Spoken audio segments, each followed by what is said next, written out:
Muy bien. Eh,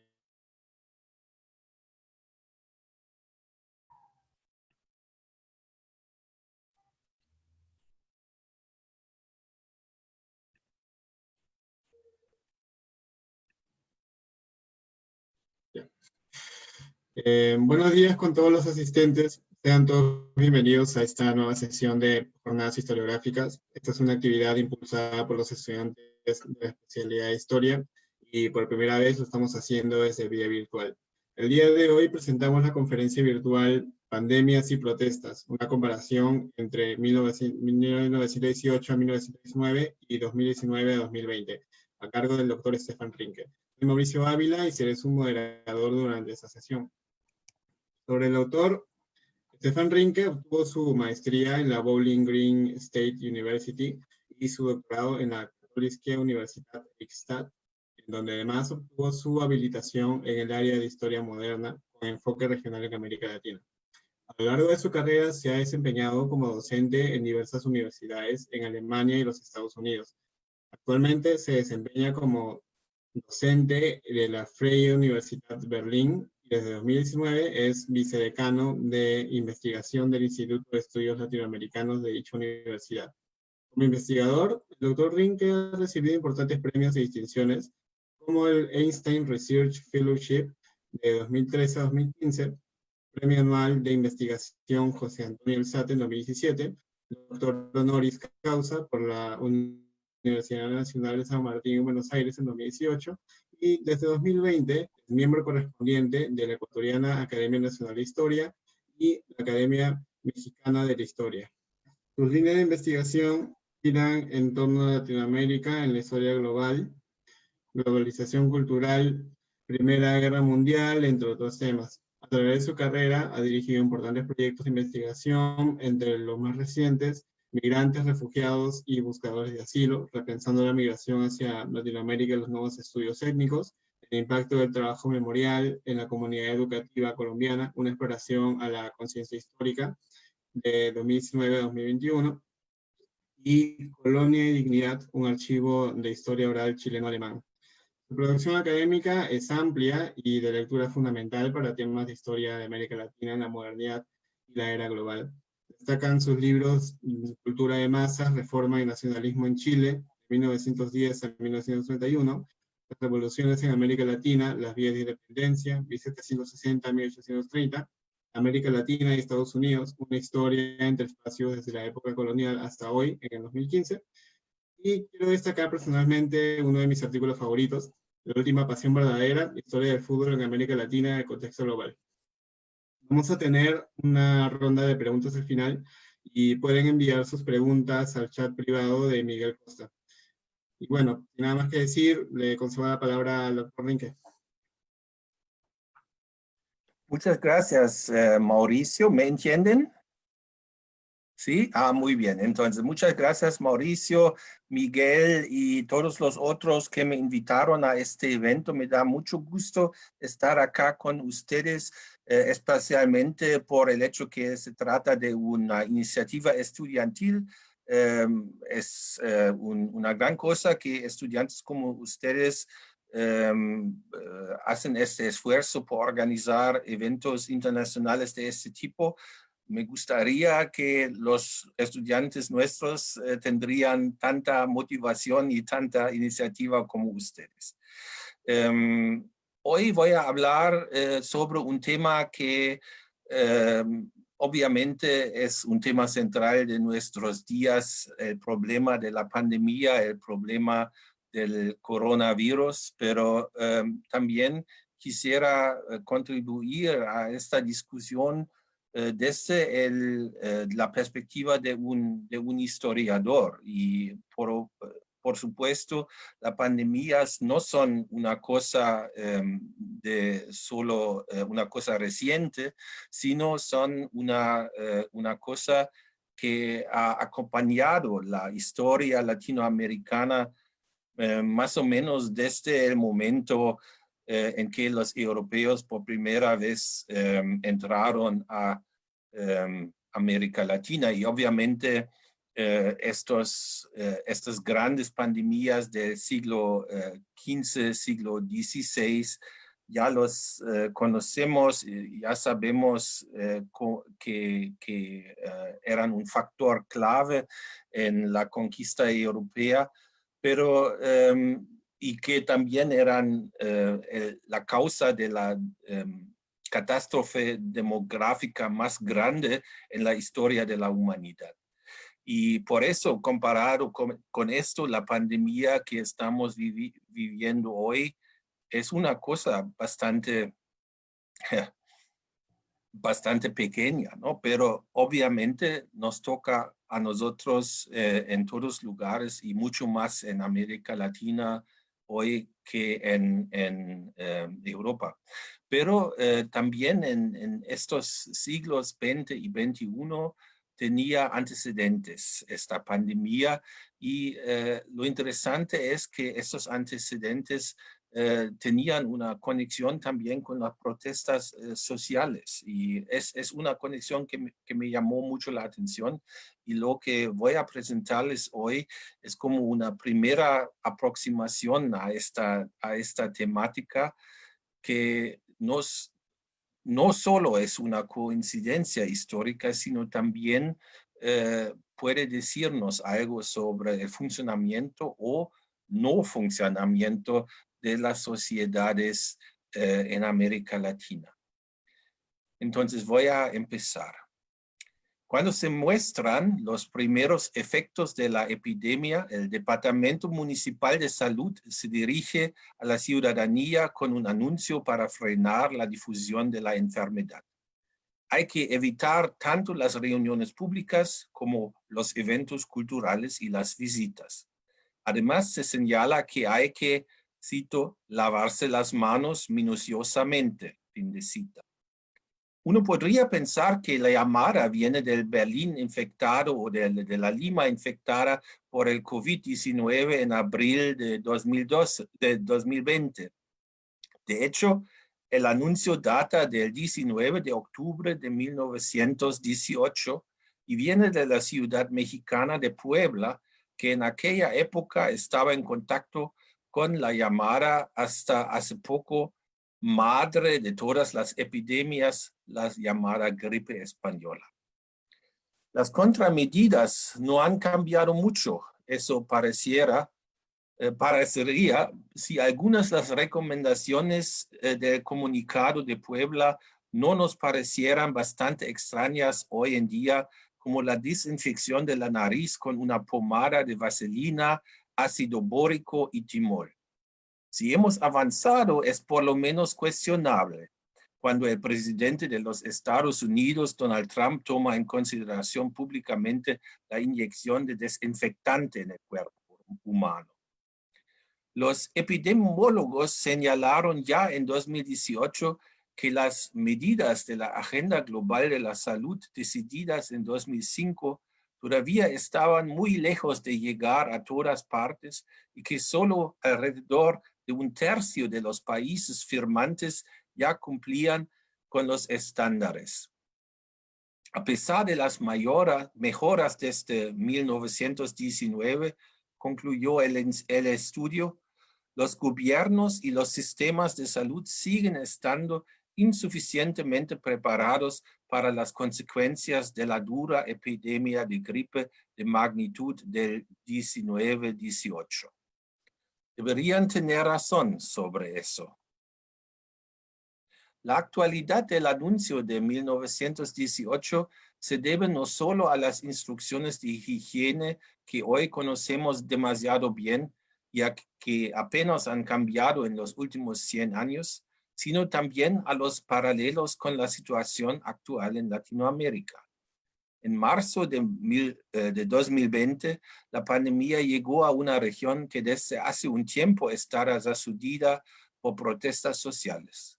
Bolivia, Ecuador, Colombia, Perú, Nicaragua y Venezuela han sido centros de protestas desde 2019 y en parte ya antes. Sin embargo, en muchos otros países las personas también se manifiestan contra la corrupción y las injusticias sociales que se profundizan por la crisis económica.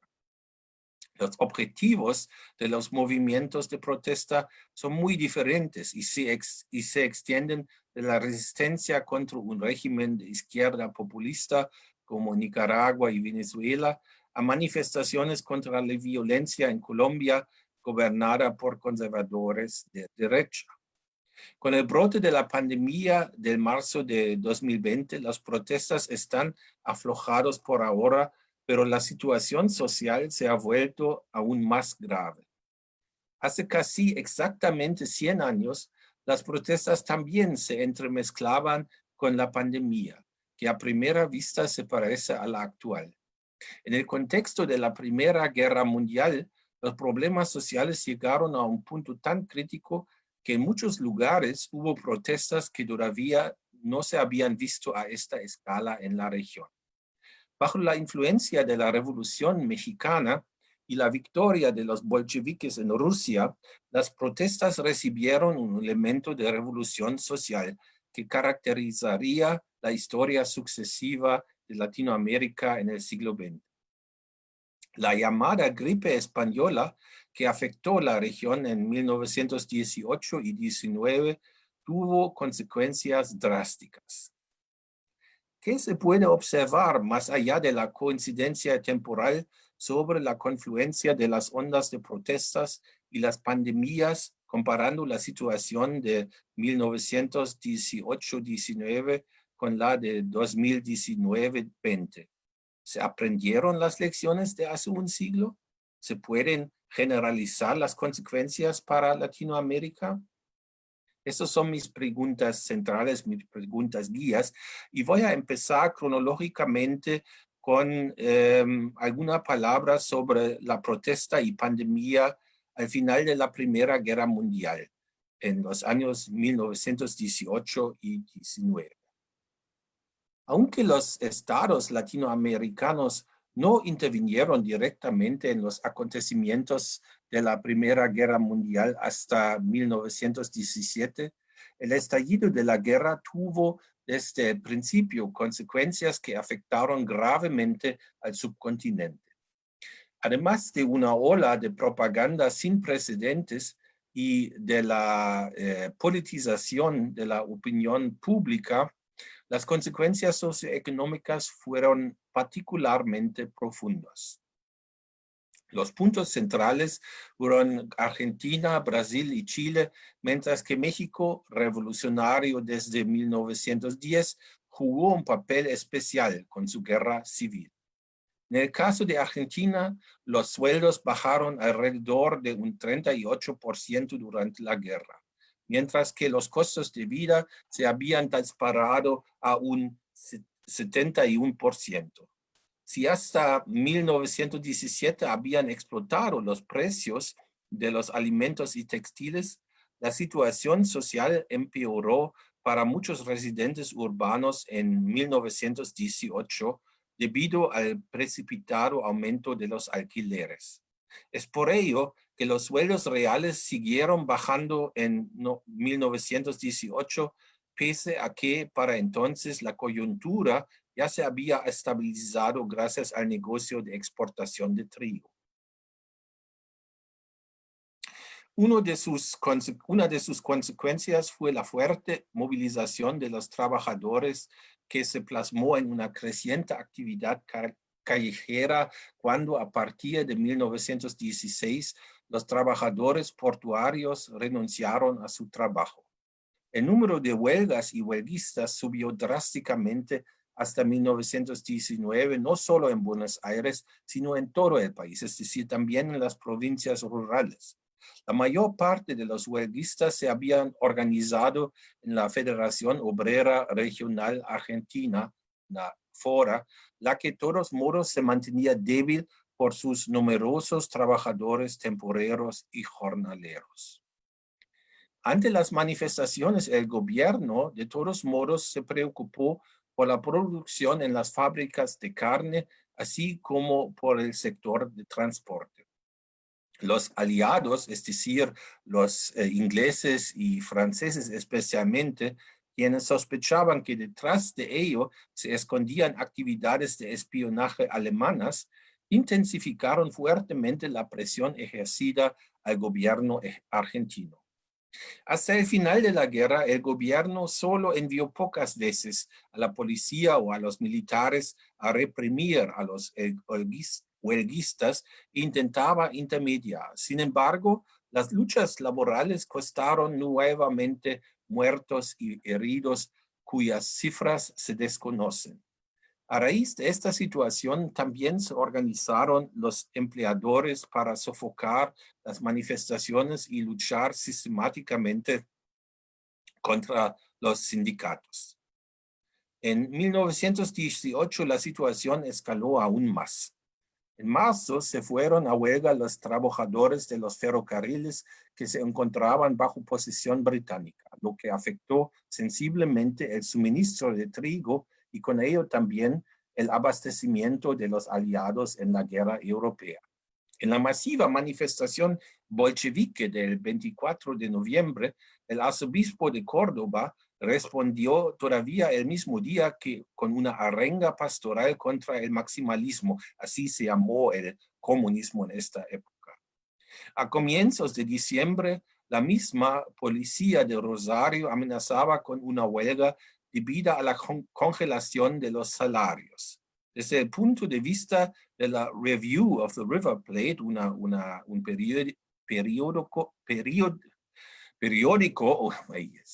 un periódico de la comunidad inglesa en Buenos Aires, la sovietización del país ya flotaba desde antes en el aire.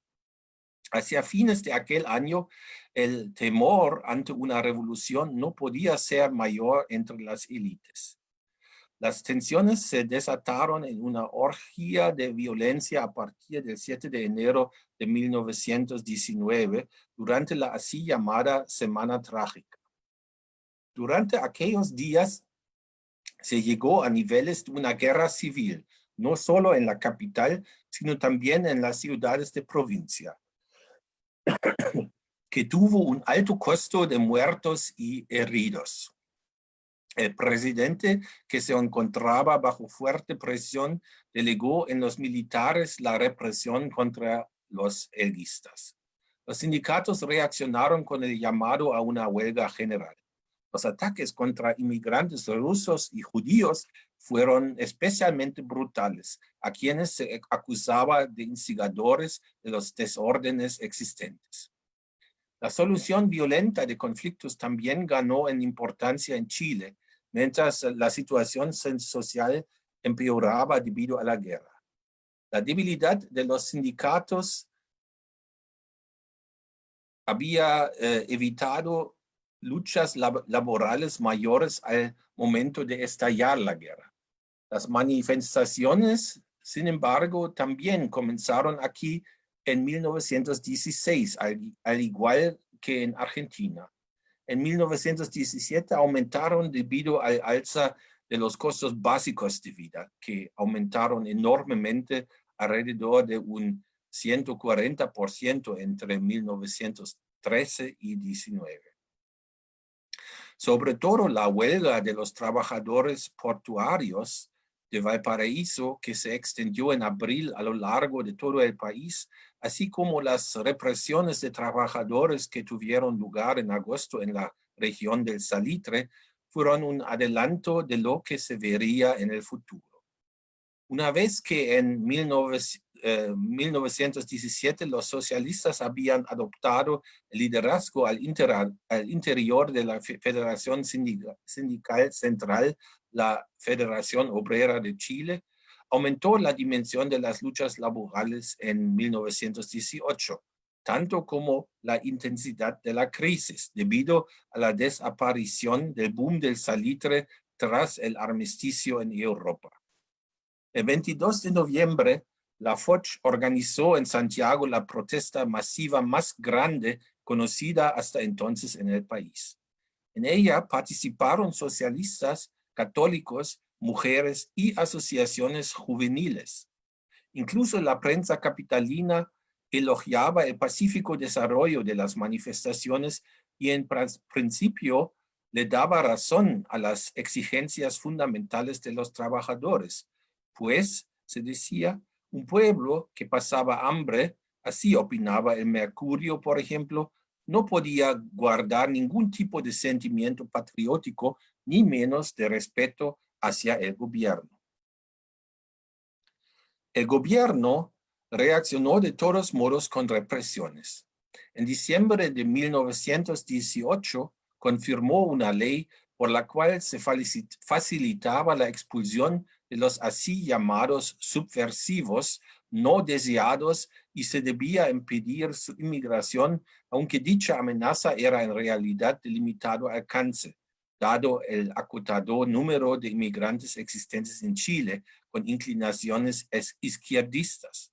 La xenofobia emergente se avivó a través del conflicto limítrofe con Perú por la cuestión Tacna-Arica.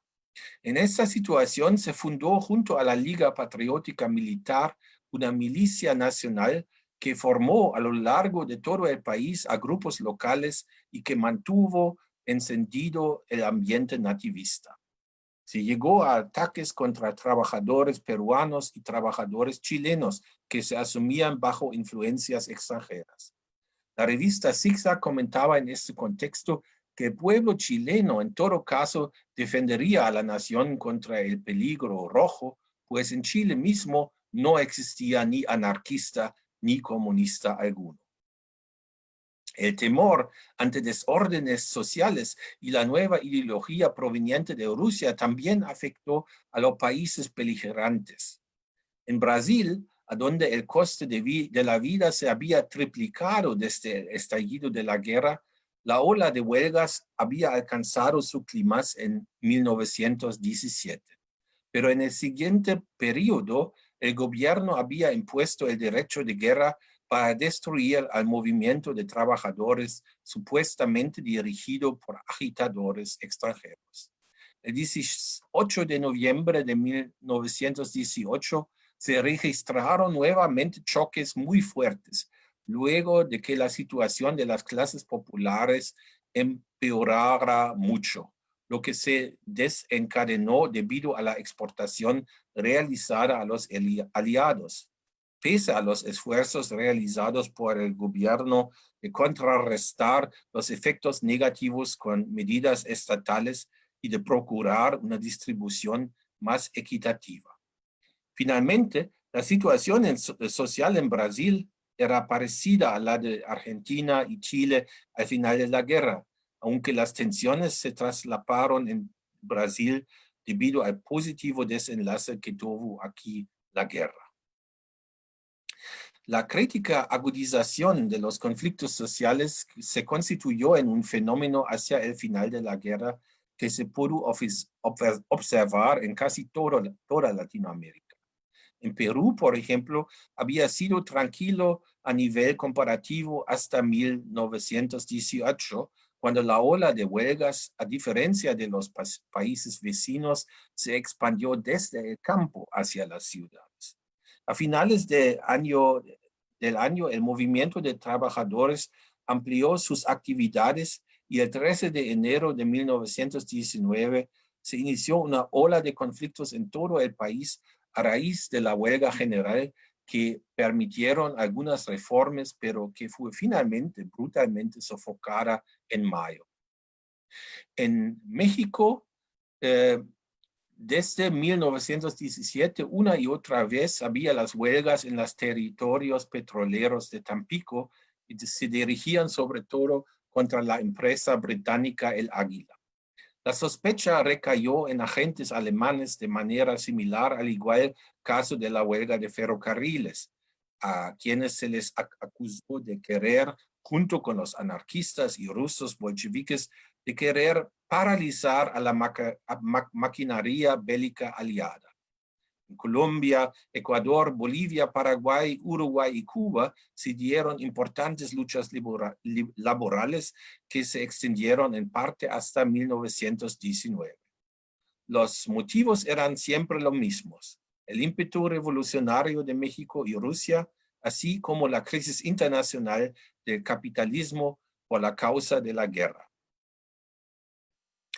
El hecho de que las tensiones sociales no escalasen en todas partes tuvo que ver, no en última instancia, con la expansión de la epidemia de gripe que fue difundida por la propaganda como la gripe española, para así encubrir la verdadera dimensión de su probable origen en los campos militares de Estados Unidos y para dañar su imagen, dañar la imagen de España al ser considerada como amiga de los alemanes. La segunda ola de la epidemia, diseminándose también en Latinoamérica, me equivoqué. La segunda ola de la peste, de la epidemia entre 1918 y 19 arrasó a nivel mundial con un saldo de 15 millones de muertos, diseminándose también en Latinoamérica a partir del mes de septiembre de 1918. En diciembre ya se encontraban enfermas alrededor de 2/3 de la población de la capital brasileña, explotando la tasa de mortalidad. Debido a la falta de asistencia sanitaria estatal, se desmoronó la vida pública en Río de Janeiro, al igual que en otras ciudades de Brasil. A nivel comparativo, la prensa documentó abiertamente la catástrofe. Muy pronto circularon rumores acerca de una guerra bacteriológica por parte de los alemanes. En países como México, a donde la población ya estaba de por sí debilitada por las condiciones de vida y los estándares de higiene, habían bajado mucho por la guerra civil y las epidemias de tifos que acarreó, la ola de gripe también tuvo efectos espantosos.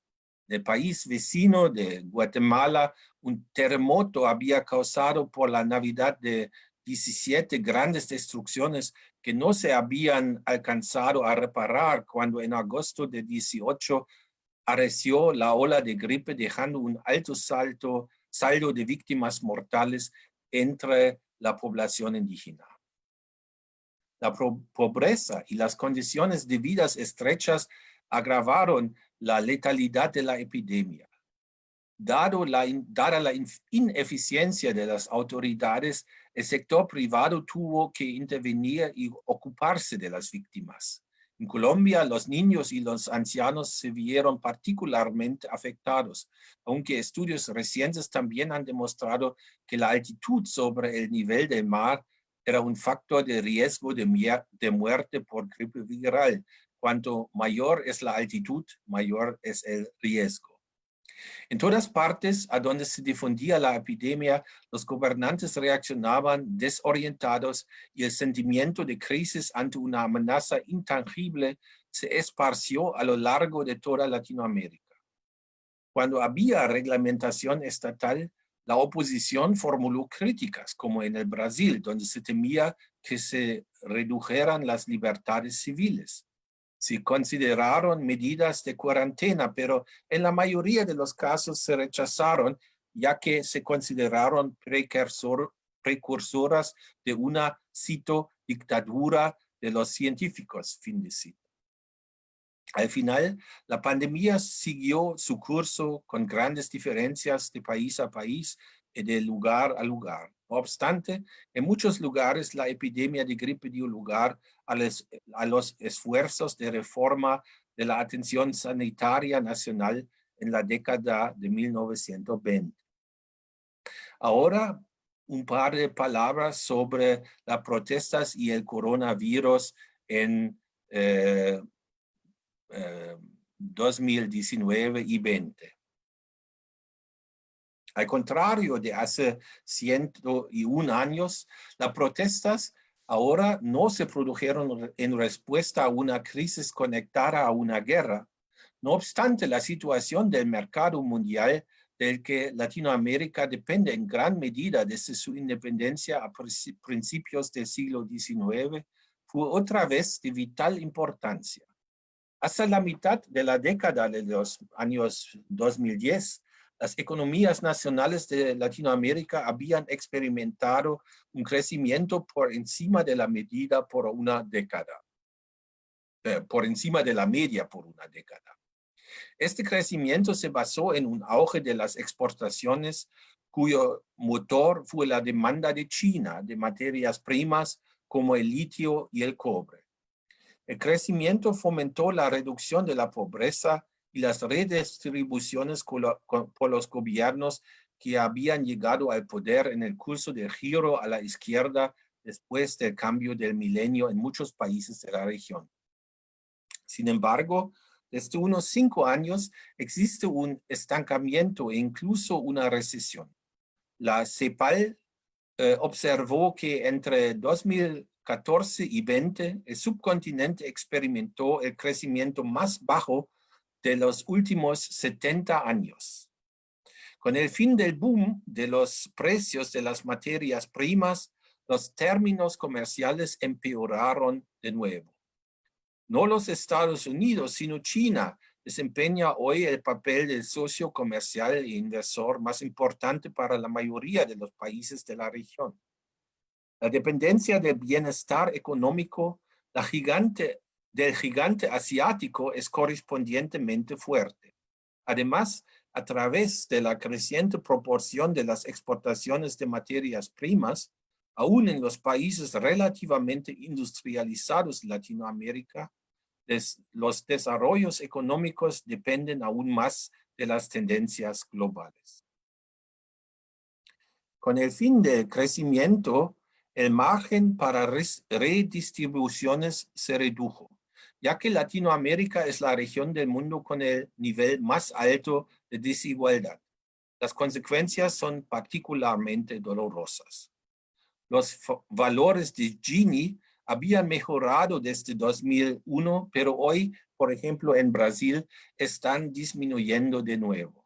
Otro factor aún más importante podría ser las esperanzas fallidas conectadas al miedo a perder el estatus social que se habían formado sobre todo en las clases medias latinoamericanas.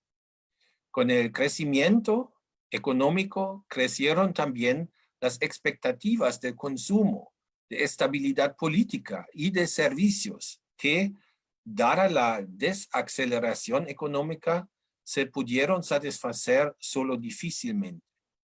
Precisamente aquellos que se beneficiaron del auge y que, según las estadísticas, ascendieron de la clase baja a la clase media baja, temieron por su recién ganado estatus.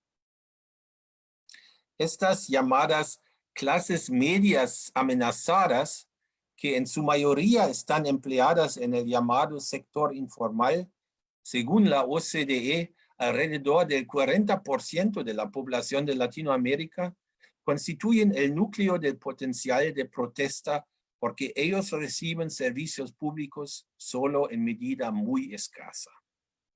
La frustración sobre las desigualdades en las sociedades en las que las élites, en parte corruptas, disfrutan de privilegios a los que la mayoría de la población jamás tendrá acceso, llevó a la gente a las calles.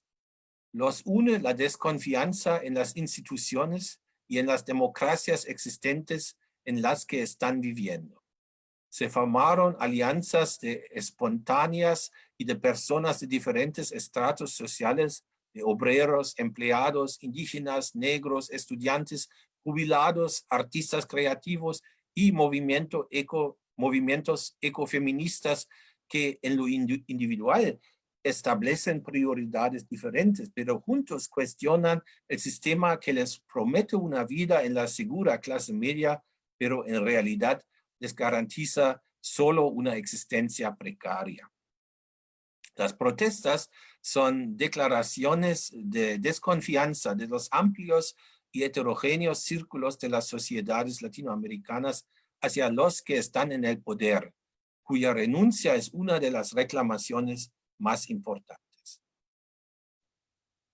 Con este trasfondo pan-latinoamericano, así como en el contexto de la ola global de indignación desde París hacia Hong Kong, las protestas en el cuarto trimestre de 2019, que algunos medios llamaron la primavera latinoamericana, se desarrollaron diferentemente en los diferentes países. Nicaragua y Venezuela, donde la resistencia había empezado ya en abril de 2018 y enero de 2019, así como en Bolivia, estos se dirigieron contra los presidentes populistas de la izquierda, que antiguamente eran la esperanza, pero habían agotado su crédito político hace mucho tiempo con fraudes electorales, corrupción y persecución de opositores. En Ecuador y Chile, los gobiernos del centro y de los conservadores, con sus medidas de austeridad neoliberales, fueron la gota que colmó el vaso. En Colombia, donde los motivos de las protestas son la violencia constante y la posición del gobierno acerca del proceso de paz con la antigua organización guerrillera FARC, hubo declaraciones de solidaridad con los movimientos en Chile y Ecuador. Las reacciones de los gobiernos a las marchas de protesta fueron en todas partes igual de violentas que indefensas. El giro de los gobiernos chileno y ecuatoriano, así como la dimisión del presidente Evo Morales en Bolivia, demuestran el poder que tiene la calle aquí. Sin embargo, todavía no se trata de una oleada revolucionaria. Como muestran los ejemplos de Nicaragua y Venezuela, con su persistencia el Estado tiene grandes ventajas frente a los agentes sociales capaces de movilización digital, pero por lo demás poco organizados, a los que les falta una visión política común aparte de su crítica al sistema y a sus representantes. Con la llegada de la pandemia de COVID-19 en marzo de 2020, los presionados ejecutivos latinoamericanos recibieron un alivio inesperado, pero surgió un desafío nuevo y difícilmente manejable. La ola de protestas amainó ante las medidas de cuarentena y las prohibiciones de salir en todas partes. Las reacciones a la pandemia son muy diferentes desde entonces. Mientras en Argentina el gobierno de Alberto Fernández, que está en el poder solo desde noviembre de 2019, relativamente pronto decidió tomar medidas generales de aislamiento social y de tratamiento de enfermos y casos sospechosos. El presidente populista de derecha de Brasil, Jair Bolsonaro, habla de una gripecita, una gripecina, se da un baño de masas en la multitud de sus seguidores de manera demostrativa y cuestiona la credibilidad de la información de los medios sobre la epidemia. Su eslogan, Brasil no puede parar, provocó la resistencia de los gobernadores en Sao Paulo y Río de Janeiro, entre otros, y protestas que acompañan su mandato ya desde su entrada en funciones en 2018. Entre tanto, el gobierno está dividido y transmite mensajes ambiguos. En Chile, a su vez, el presidente Piñera pudo mejorar ligeramente sus índices de aceptación con su gestión de la crisis. Pero en general, la situación en América Latina está sombría.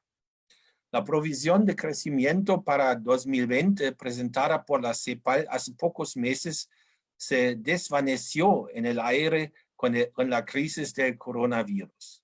A los gobiernos les faltan los medios financieros y tecnológicos para reaccionar con medidas eficaces como en Europa o en parte también en Asia. Están surgiendo grandes diferencias entre los países específicos y entre las regiones del mismo país, entre la ciudad y el campo. En cuanto a la atención médica, solo las ciudades están más o menos preparados para la crisis y ahí también principalmente los barrios de los ricos. La buena atención médica es un asunto privado y cuesta mucho. Incluso para la clase media normalmente sigue siendo inasequible. Los más afectados son los que menos tienen. El problema fundamental de la desigualdad se hace notar más que nunca. Según la CEPAL, alrededor del 30% de la población latinoamericana vive en pobreza. Ya antes de la pandemia, el nuevo incremento de la pobreza extrema desde el año 2015 fue alarmante. A los pobres les falta la resiliencia a la crisis. Quien se gana el dinero en el sector informal no tiene la opción de quedarse en casa o de aislarse porque no podrá cubrir sus necesidades. Estas personas no pueden esperar ayuda estatal. La situación es especialmente preocupante en los barrios pobres de las ciudades donde los habitantes dependen de sí mismos o en el mejor de los casos de organizaciones civiles. Aquí no existe la posibilidad de retirarse. En las cárceles ya notoriamente sobrepobladas, la situación es incluso catastrófica. A concluir, si se comparan las dos pandemias en Latinoamérica de 1918-19 y la de hoy, las diferencias llaman la atención inmediatamente. Autoridades mundiales de supervisión como la Organización Mundial de la Salud no existían todavía hace 100 años, aunque la Regional Organización Panamericana de la Salud existe ya desde hace 1902. Por supuesto, los conocimientos científicos sobre la virología hoy son comparativamente muy avanzados, gracias también a las investigaciones sobre el origen de la llamada gripe española. Se registran también mejores condiciones higiénicas. Hoy existen posibilidades de prevención, supervisión, diagnóstico y tratamiento que en aquella época no se conocían en absoluto. La epidemia ya no es simplemente soportada como hace 100 años, sino se intenta influir en lo que está sucediendo con contramedidas estatales. Se espera que así se puede evitar que se repita la tasa de mortalidad de hace 100 años, extremadamente alta y hasta hoy no completamente conocida. Sin embargo, la globalización creciente, sobre todo desde la segunda mitad del siglo XX, conllevó también una enorme aceleración de la difusión del virus por el mundo. Asimismo, hoy en día, mucho más personas viven en un espacio limitado y son un reflejo de la urbanización en Latinoamérica, donde ya mucho más de 80% son habitantes de una ciudad. Con ello, crecieron también los barrios pobres que están indefensos, expuestos a la enfermedad. Además, se puede ver que actualmente más informaciones falsas y desconocimiento que nunca están en circulación. El ejemplo de Brasil demuestra esto de manera particularmente evidente. Las consecuencias de ello todavía no se pueden prever. En principio, es probable que la pandemia del coronavirus incremente aún más el potencial de protesta. Los pedidos para el Estado llevan a una carga que los gobiernos no pueden gestionar adecuadamente.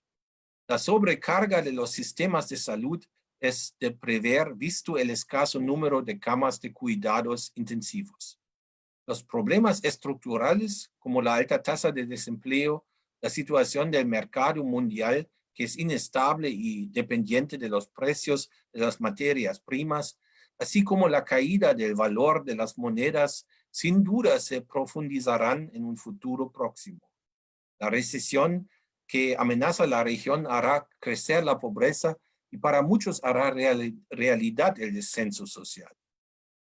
El problema de la violencia, que es de vital importancia para toda la región, en estas circunstancias recae sobre todo en la violencia contra las mujeres, un fenómeno que provocó protestas masivas solo pocas semanas antes del comienzo de la pandemia. Es probable que los sistemas políticos de por sí inestables en este contexto caigan en una crisis. Algunos gobiernos democráticamente elegidos como el de Nayib Bukele en El Salvador ya usan la situación para establecer medidas autoritarias.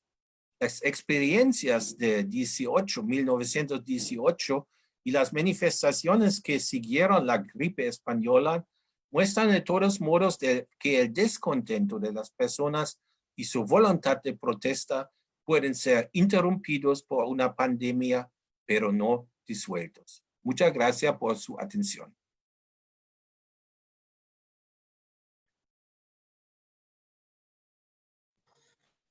Muy bien, muchas gracias por la ponencia, doctor Rinker. Vamos a pasar a dos primeras preguntas de Zoom. La primera es interesante que a diferencia del contexto revolucionario en la etapa final de la Primera Guerra Mundial, donde las protestas sociales permitían culpar a un agente externo, los sucesos de ahora en Latinoamérica, el impacto de las protestas, cuyo foco sigue siendo Chile, no ha permitido el empleo sistemático de una retórica que externalice las causas de los conflictos internos. ¿Cómo se podría entender este cambio a la luz del impacto del COVID-19? ¿Podría ser que la diferencia radica en la presencia de un mundo más globalizado? Y la segunda pregunta del Zoom es, ¿cómo se explica culturalmente el surgimiento de cadenas o teorías de desinformación masiva dentro de un contexto de crisis sanitaria? ¿Ocurrió algo similar durante la pandemia del siglo pasado? Sí, bueno, quisiera empezar con la segunda pregunta porque la primera casi no entendí. Tiene que volver a ponerla, por favor. Pero primero la segunda pregunta. Sí, se puede ver aquí una continuidad importante. En la Primera Guerra Mundial, América Latina entró mediáticamente a la globalización, porque ese evento se cubrió casi diariamente en todos los periódicos latinoamericanos, incluso en las provincias, en las ciudades más pequeñas, había una cobertura larga, extensiva sobre esta guerra europea.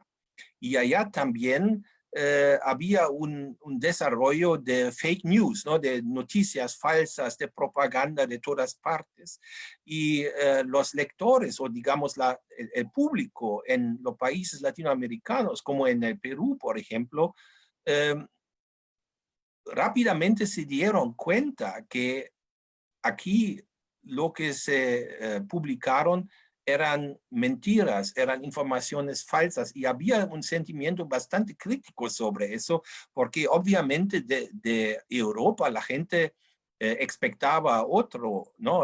Una actitud diferente, una actitud más honorífica, pero eso se perdió en el momento de la guerra y podemos ver cómo ese tipo de influencia a la guerra, ese tipo de jugar un juego sucio con la información gana en importancia a lo largo del siglo XX y especialmente ahora con la nueva revolución mediática y el Internet, que casi no es controlado. Pero yo diría que históricamente esto tiene sus raíces en el momento de la Primera Guerra Mundial y sería interesante ver algún día una historia que trata este tema, ¿no? De la desinformación sistemática de la prensa en América Latina. ¿Y puede volver a ponerme la primera, por favor? Sí, bueno, he enviado por el interno.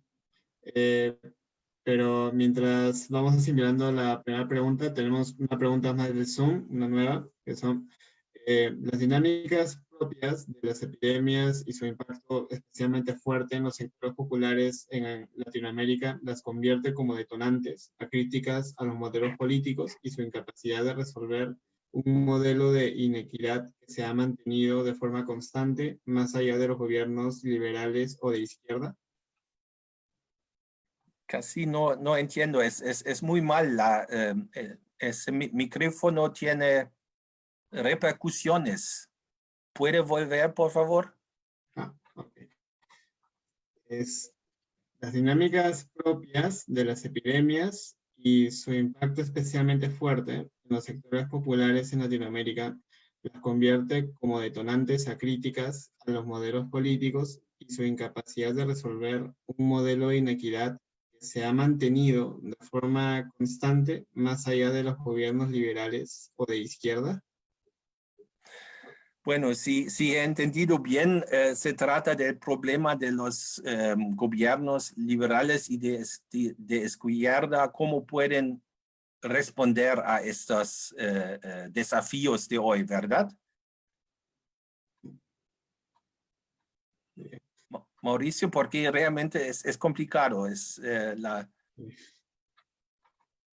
¿O puedo leer las preguntas en el chat, quizás? Ah, aquí están, sí, bueno. El número tercero, las dinámicas propias de las epidemias y su impacto especialmente fuerte en los sectores populares en Latinoamérica las convierte como detonantes a críticas a los modelos políticos y su incapacidad de resolver un modelo de inequidad que se ha mantenido de forma constante más allá de los gobiernos liberales o de izquierda. Yo diría que sí, obviamente, todas las promesas que hemos tenido de los distintos sectores políticos, o sean de la izquierda o de la derecha, al final de cuentas no se realizaron, ¿no? Para la mayoría de la población en América Latina. Así que el coronavirus está causando o está intensificando una crisis política, una crisis de confianza en la política que ya está bastante visible desde hace a lo menos 6, 7 años y que ahora vive su punto clímax. Y yo tampoco veo una solución ideal o una panacea, sino se necesitan probablemente medidas que sean hechos por los distintos lugares, por los distintos momentos y que no sean promesas ideológicas para todo un continente. Ahora voy a continuar con el número 4, ¿no? ¿En qué medida la falta de una industria pesada o redes de comunicación exacerbaron las epidemias de 18 y en el año 2020 en Latinoamérica? Sí, yo creo que obviamente la dependencia sobre la exportación de materia prima es un problema grave, un problema central de muchos países latinoamericanos. Al mismo tiempo, podemos ver cómo los países que trataron de crearse una industria pesada, como por ejemplo México, tampoco lograron el gran éxito de industrialización, y un país como Brasil o Argentina también vive ese tipo de problemas. Así que yo no veo que la falta de industria pesada o la falta de un distinto sector de industria es la clave del problema, sino lo que se necesitan aquí son políticas integradas para diversificar las exportaciones y el comercio exterior en total, y al mismo tiempo desarrollar el interior de los países. Una pregunta más es aquí por Facebook. En contexto de pandemia, ¿es posible ponderar medidas para combatir la desigualdad por sobre medidas de reducción de la pobreza o viceversa? Sí, bueno, yo creo que las dos cosas tienen que andar mano en mano. Es importante, y un factor tiene influencias en el otro también, ¿no? si estamos tratando de reducir especialmente la extrema pobreza, estamos también trabajando en mejorar la igualdad en los países.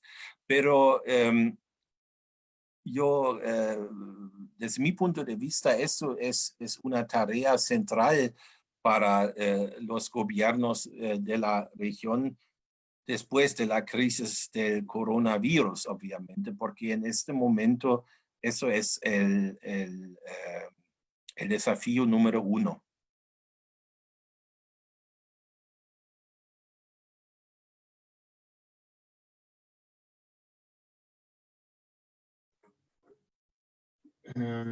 Bueno, entonces ya con la ronda de preguntas respondidas, damos por concluida esta sesión. Muchas gracias, doctor Rinke, por su ponencia y por supuesto a nuestros asistentes. Los esperamos la próxima semana en la siguiente sesión de Jornadas Historiográficas. Muchas gracias por su asistencia. Muchas gracias por darme la oportunidad y quisiera mencionar también las oportunidades de hacer estudios de grado en mi universidad, Freie Universität. Nuestro instituto recibe con mucho gusto estudiantes de América Latina. Tenemos muchos peruanos también. Y si se interesan para nuestra maestría de estudios latinoamericanos, les invito a googlearla o mandarme un mensaje a Miguel, que puede mandármelo y les voy a informar. Y también tenemos opciones en el doctorado y la mayoría de estos cursos están en español y también la posibilidad de escribir las tesis y los exámenes en español también. Entonces, si tienen interés, por favor, se contacten conmigo. Muchas gracias por su atención otra vez y por la invitación. Ha sido un gran placer. Chao. Gracias. Hasta luego, profesor. Muchas gracias.